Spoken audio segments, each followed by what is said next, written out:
Breaking news. محکمہ excise and taxation جلال جٹا میں corruption اور بدعنوانی کے الزامات کی خبریں سامنے آ رہی ہیں، جن میں ہیڈ عمر فاروق پر رشوت لینے کا سنگین الزام عائد کیا گیا ہے۔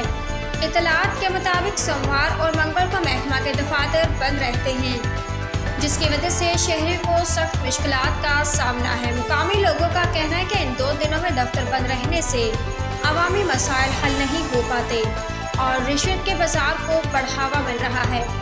شہریوں نے شکایت کی ہے کہ اہم سرکاری دستاویزات اور گاڑی کے رجسٹریشن جیسی خدمات کے لیے انہیں طویل انتظار کرنا پڑتا ہے۔ اس کے علاوہ محکمہ کے افسران پر رشوت لینے کے الزامات بھی عائد کیے جا رہے ہیں۔ خاص طور پر ہیڈ عمر فاروق کے خلاف رشوت کا بازار گرم ہونے کے الزامات زور پکڑ رہے ہیں۔